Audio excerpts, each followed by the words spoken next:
토기장이의 비유라는 제목으로 말씀을 전하도록 하겠습니다. 오늘 본문에 이 토기장이 비유에 대한 말씀이 나옵니다. 하나님이 토기장이시고 우리는 그릇이라는 것이죠. 그래서 이 토기장이가 그릇을 만들 때에 이런 그릇을 만들든지 저런 그릇을 만들든지 천한 그릇 아니면 귀한 그릇 어떤 그릇을 만들든지 간에 아니면 이런 그릇 만들다가 계획이 변경이 돼가지고 저런 그릇을 만들든지 간에 그거는 토기장이의 마음이지 토기장이의 주권이지 그걸 가지고 토기가 뭐라고 말할 수는 없다 그런 얘기죠. 토기가 뭐라고 말할 수는 없다. 주권은 토기장에게 있다. 하나님께 있다. 우리가 어떻게 얼핏 들으면은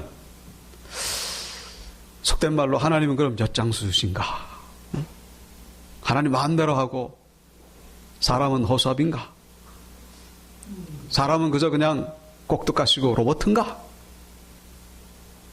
그렇게 우리가 오해할 수도 있겠습니다만은 사실은 이 토기장이의 비유가 하고자 하는 말씀의 의미는 이 그 유대인들이 가지고 있는 잘못된 구원관을 바로잡기 위해서 하신 말씀. 유대인들이 잘못된 구원관을 가지고 있었는데 두 가지를 잘못된 생각을 하고 있었죠.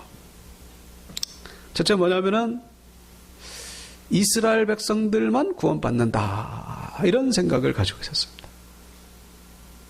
그래서 이스라엘 백성들은 저절로 구원받는다. 이스라엘 백성들은 그냥 다 구원받는다 이런 생각. 그리고 이방인들에게는 구원이 없다. 그런 생각을 가지고 있었죠. 그 다음에 두 번째 잘못된 건 뭐냐면은 율법을 지켜야 율법의 행위로 구원을 받는다 이런 생각을 가지고 있었습니다. 그래서 이 잘못된 생각을 바로잡기 위해서 이것을 깨뜨리기 위해서 이 사도 바울이 토기장이의 비유를 이렇게 말씀하고 있는 것입니다.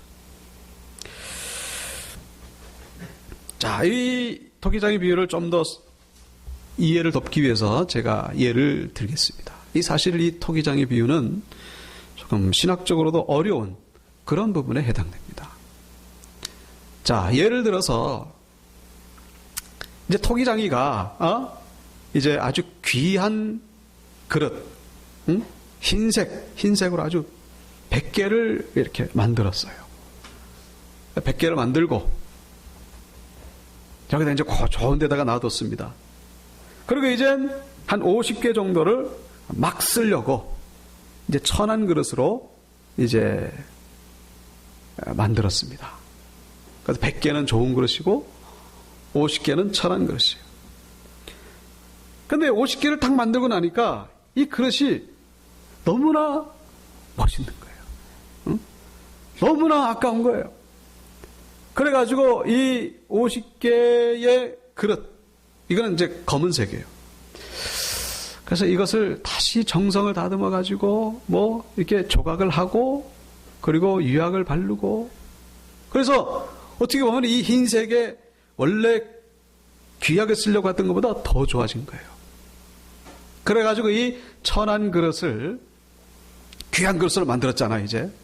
그래서 이 50개를 이 좋은 그릇 있는데 거기다가 이렇게 다 갖다 놨습니다. 갖다 놨어요. 그랬더니 그때부터 이 기존에 있던 100개의 좋은 그릇이 막 항의를 하기 시작하는 겁니다. 응? 항의를 하기 시작한 거예요. 뭐라고 항의하겠습니까? 아니 저것들은 천한 그릇 아닙니까? 왜 저것들을 왜 우리 여기다가 데려다 놨습니까? 저것들하고 우리하고 왜 같이 취급을 합니까? 이거는 말이 안 됩니다. 응? 우리만 좋은 그릇이고 저것들은 천한 그릇인데 왜 여기다 갖다 놨느냐고 막 항의를 하는 거예요. 그랬을 때 이 토기장이가 뭐라 그러겠습니까? 뭐라 그랬습니까? 한마디로 내 마음이다. 내 마음.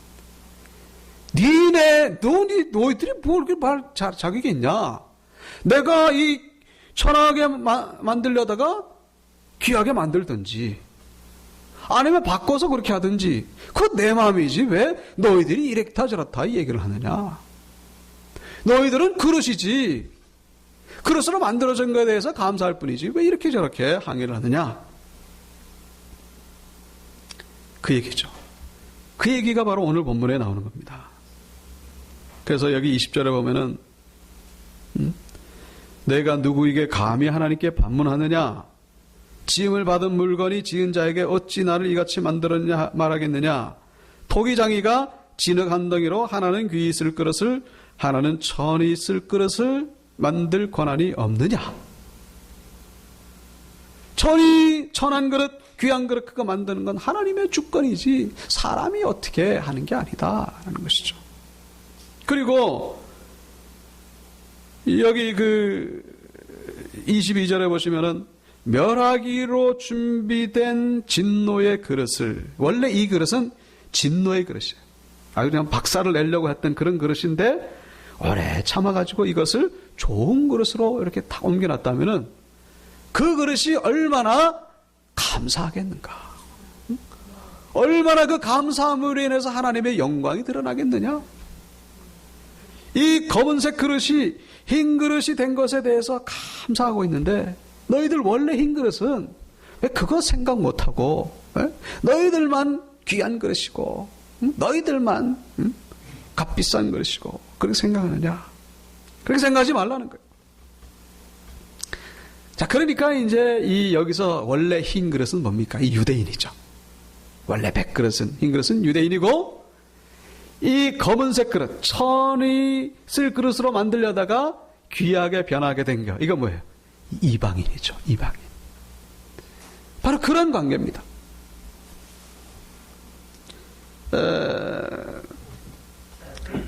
자, 그래서 결국 이 하나님께서 이 유대인들에게 말씀하시는 것이죠. 너희들은 나에게 뭐 이렇다 저렇다 구원에 대해서 얘기할 자격이 없다. 구원의 주권은 오직 나에게 있는 것이다. 너희들은 토기이고 나는 토기장이다. 토기장에게 주권이 있다. 그 얘기를 하시는 것입니다. 자, 이것이 바로 이제 토기장이 이 비유에 대한 그런 의미인데 우리 토기장이 비유 속에서 우리는 메시지를 들을 수가 있어요. 왜 하나님이 이런 말씀을 하셨을까? 두 가지를 생각해 볼 수 있습니다. 첫째, 하나님의 구원은 율법의 행위가 아니라 바로 믿음에 있다는 것을 우리에게 말씀하고 있습니다. 율법의 행위를 가지고 구원받는 게 아니고 믿음으로 구원을 받는다는 것을 말씀하고 있습니다. 자, 여기 그 32절에 보시면은 이는 그들이 믿음을 의지하지 않고 행위를 의지함이라 부딪힐 돌에 부딪혔느니라. 여기서 그들은 유대인들이죠. 유대인들이 그 믿음을 의지하지 않고 그러니까 하나님으로 나타나신 예수님을 믿으려고 하지 아니하고 계속해서 그 율법의 행위만을 고집하는 거예요. 율법에서만 구원을 받는다고 그것만 고집하는 거예요. 그러다 보니까 결국 부딪힐 돌에 부딪혔느니라. 이 돌은 바로 예수 그리스도죠. 예수 그리스도가 이들에게 구원이 된 게 아니라 걸려 넘어지는 걸림돌이 됐다는 거예요. 도리어 예수님 때문에 부딪혀가지고 그냥 우당탕 넘어졌다는 것입니다. 그래서 33절에도 보라 내가 걸림돌과 거치는 바위를 시온에 두노니 그를 믿는 자는 부끄러움을 당하지 아니하리라. 자, 이 예수 그리스도를 믿어야 구원을 얻는 새로운 하나님의 의가 나타났는데 유대인들이 그걸 따르지 않는 거예요. 믿음을 가시려고 하는 게 아니라 여전히 지금까지 가지고 왔던 그 율법의 행위, 그거를 고집하는 것이죠.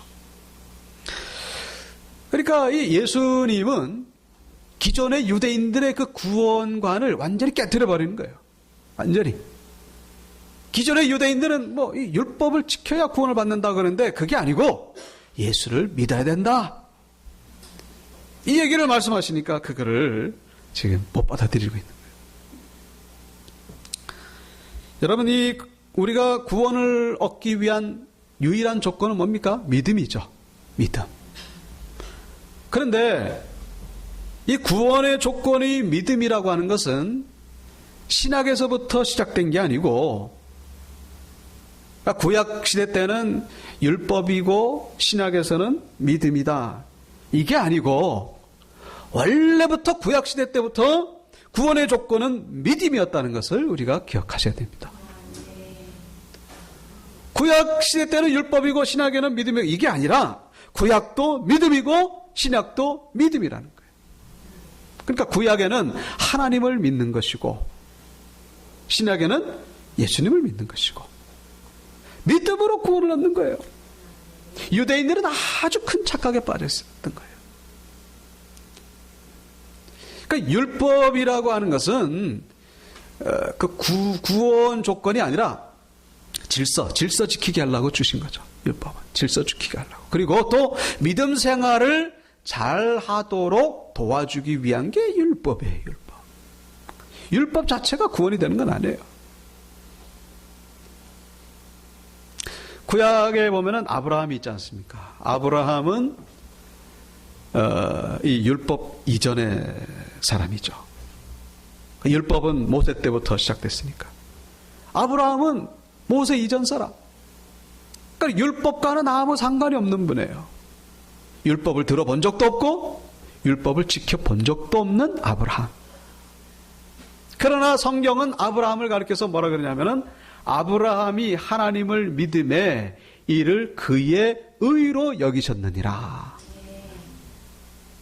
아브라함이 하나님을 믿음에, 그러니까 율법을 지켰느냐 이게 아니라 하나님을 믿음에 의로 여기셨다. 믿음으로 구원을 받았다는 것을 분명히 말씀하고 있습니다.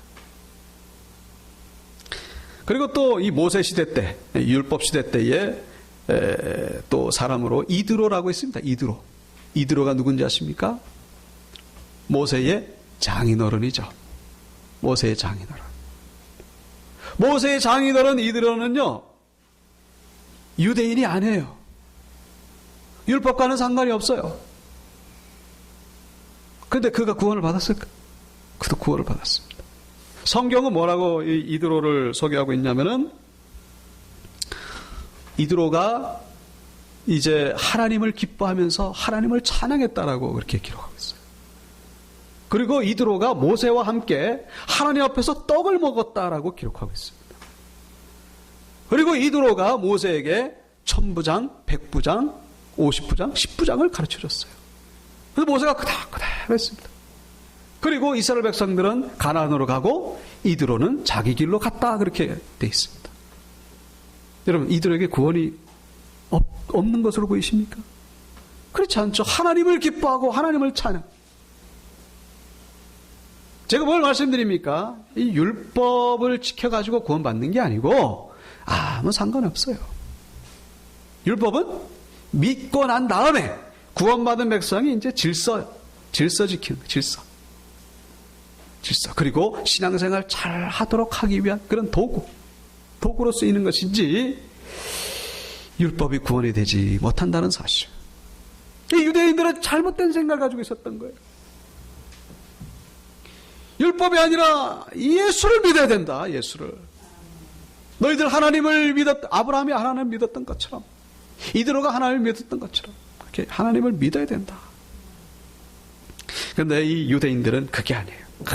율법. 여러분, 이것을 우리 시대에 한번 적용해 보시기 바랍니다. 율법이 뭐겠습니까? 우리가 신앙생활하면서 유대인들의 그 함정에 빠진다는 거예요. 우리도 똑같이 그 유대인들의 뒤를 따라가는 그런 신앙인들이 있다는 것입니다. 예수를 믿어야 되는데 그 믿음의 의를 얻으려고 하는 것이 아니라 율법의 의를 얻으려고 하는 그런 신앙인들이 있다는 것입니다. 교회 안에 있다는 거예요. 교회 안에.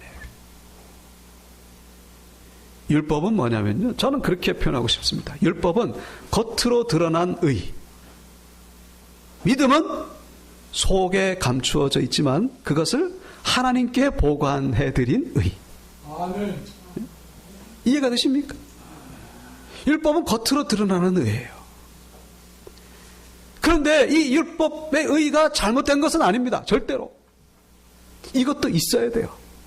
우리 율법을 지키는 삶을 살아야 됩니다. 율법주의에 빠지면 안 되지만은 겉으로도 의가 드러나야 돼요. 그 사람이 겉으로 봐서도 경건하고 열심이고 봉사하고 충성하고 그래야 됩니다. 그런데 속에 믿음이 없으면은 아주 위험에 빠진다는 거예요. 믿음은 뭐라고요? 내 안에 있는 의를 하나님께 보관해 드린 것.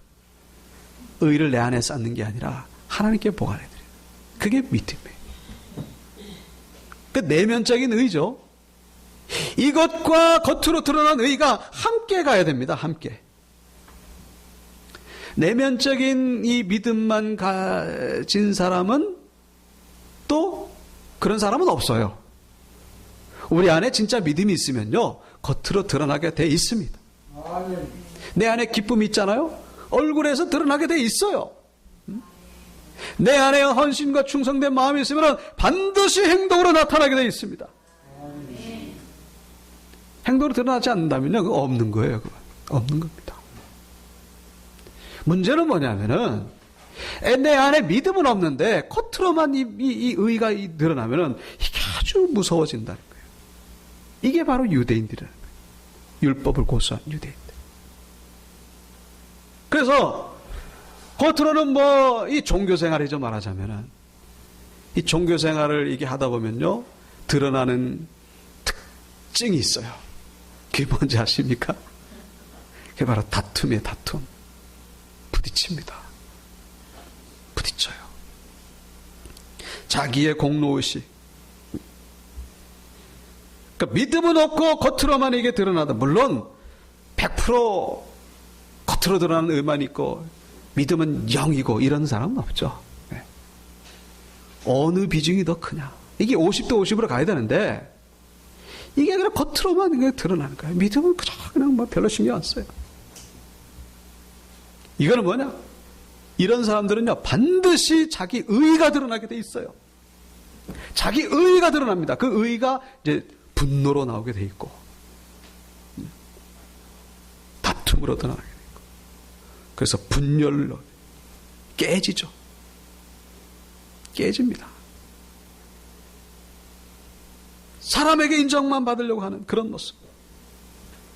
물론 우리가 이 신앙생활 하면서 부딪힐 때가 있어요. 충돌이 있을 수 있죠. 의견이 다르니까. 그러나 이게 깨지는 데까지 가는 사람은 믿음이 없는 사람이에요. 우리가 실수해가지고 욱해가지고 부딪힐 수 있습니다. 그러나 돌이켜서 내가 실수했구나. 내가 참 잘못했구나. 그래서 용서를 구하는 거예요. 사과를 구하는 거예요. 그 사람은 믿음이 있는 사람입니다. 근데 이게 없이 그냥 끝까지 가는 거예요. 끝까지. 그래, 누가 이긴 한번 해보자. 끝까지 가는 거예요. 이 사람은요, 믿음이 없는 거예요. 뭐 교회 공동체가 어떻게 되든지 말든지 그냥 뭐 자기 길을 가는 겁니다. 그건 믿음이 없는 거죠. 그건 종교 생활을 한 분이에요. 겉으로 드러난 의. 믿음을 따라가야 되는데 율법을 따라가는 그런 사람들. 우리 신앙생활에 있어서 이런 함정에 빠지는 경우가 얼마나 많은지 모른다는 것입니다. 우리 율법에 의해 속지 말아야 된다. 속지 말아야 된다. 나도 속고 남도 속는 거예요. 그래서 우리 온율교회 성도님들은 정말로 알곡 신자들이 되시기를 축원합니다. 알곡 신자들.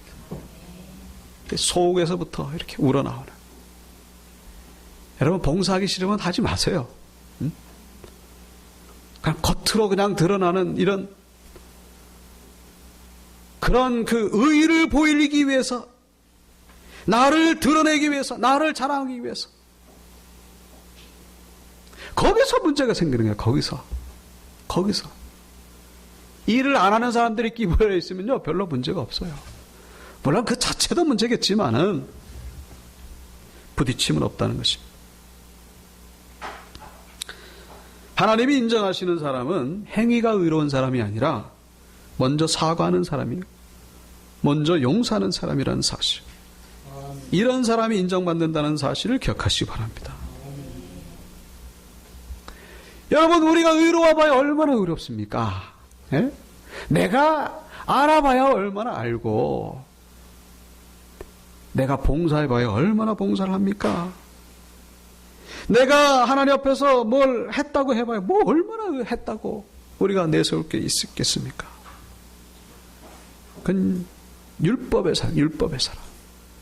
은혜의 사람은 그렇지가 않아요. 믿음은 뭡니까? 우리가 율법을 따르지 말고 믿음을 따르는데 믿음은 뭐예요? 믿음은 은혜예요.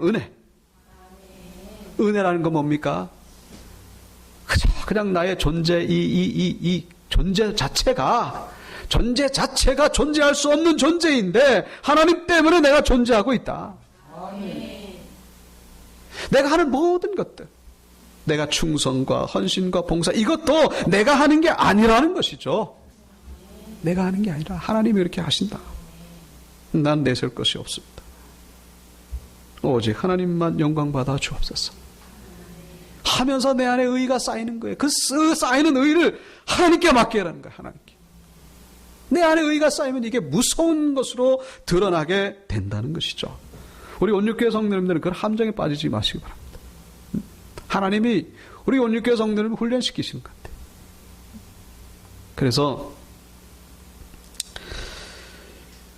이 본문에 나오는 유대인들 어떤 사람들이었습니까? 율법적으로 흠이 없죠. 아주 종교적으로 열심인 사람들. 그러나 믿음이 없어요. 겉으로만 그냥 율법적인 애. 그러다 보니까 예수를 믿어야 구원받는다 그러니까 뭐야 이거 이렇게 싱거워. 뭐 이렇게 간단해. 그래도 뭘 이걸 하고 저걸 하고 그래야 구원받지. 그게 다냐고 그러면서. 여러분, 우리가 하나님 앞에서 의로워지기 위해서 할 수 있는 행위는 아무것도 없다는 사실을 기억하시기 바랍니다. 의로워지기 위해서 할 수 있는 것은 아무것도 없어요. 아무것도 없습니다. 예? 우리가 전 재산을 팔아가지고 가난한 사람들에게 나눠주고, 그리고 내 몸을 불사르게 내어주고, 천만의 말씀입니다. 우리의 행위적인 의는요, 걸레조각이에요. 걸레조각. 그래서 이 사람이나 저 사람이나 다 거기서 거기에요. 그래서 어떻게 알아? 그래서 믿으라는 것입니다. 하나님이 이뤄놓으신 그 의를 내가 받아들이라는 거예요.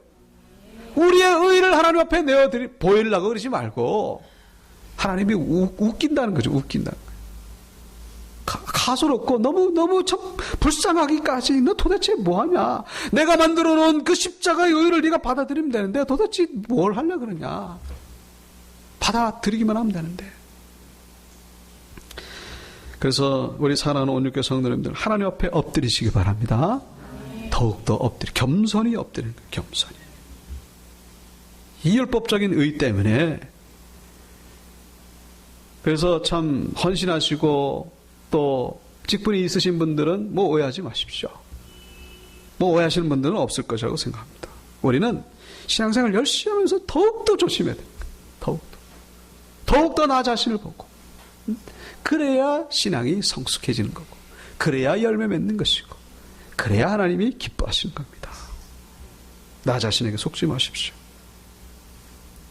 자, 그래서 오늘 이 토기장이의 비유 두 번째 메시지는 뭐냐? 그래서 남는 자만 구원받는다라는 것이죠. 따라 보실까요? 남는 자만 구원받는다. 여기 27절이죠. 27절. 이스라엘 자손들의 수가 비록 바다의 모래가 들지라도 남은 자만 구원을 받으리니. 남은 자는 숫자가 많지 않아요. 다 떨어져 나가고 그 중에 아주 진짜 보석 같은 그런 남은 자들만 어떻게 구원을 받는다는 것입니다. 이스라엘 백성이 됐다 그래가지고 저절로 구원받는 게 아니에요. 그 이스라엘 백성들 가운데에 누구만 구원을 받는다? 예? 율법을 쫓는 게 아니라, 자기 행위를 쫓는 게 아니라 바로 하나님의 믿음, 예수 그리스도를 받아들입니다. 그것은 유대인들뿐만 아니라 우리도 이방인들도 마찬가지라는 것이죠. 그래서 24절에 이 그릇은 우리니 곧 유대인 중에서뿐만 아니라 이방인 중에서도 부르신 자니라. 남은 자들. 그래서 하나님은요, 이 그 정리 작업을 하십니다. 남은 자들 이렇게 솎아내시려고. 하나님의 의를 찾고 하나님의 은혜를 구하는 자들, 이런 자들만 남게 돼 있는 거예요. 자기 의를 내세우고 자기 율법적인 행위를 자랑하고 이런 사람들은 결국은 떨어지게 돼 있어요. 성경은 남은 자들에 대해서 말씀하고 있습니다. 노아의 8식구, 이 남은 자들이죠. 인류가 다 물에 빠졌는데 그 남은 자 8명 가지고 하나님이 다시 시작하는 거예요. 이스라엘 백성들 애굽에서 나왔을 때 한 200만 명 나왔습니다만은 그 사람들이 다 가나안에 들어갔나요? 아니에요. 가나안에 들어간 자들, 그 사람들은 남은 자들이죠. 엘리야가 그 바알 선지자들과 싸울 때 그때 하나님이 엘리야에게 말씀하시죠. 바알에게 무릎 꿇지 아니한 몇 명? 7,000명을 남겨두었다. 백성들 전부 다 우상에 무릎 꿇었지만 그 남은 자가 있다는 거예요. 7,000명.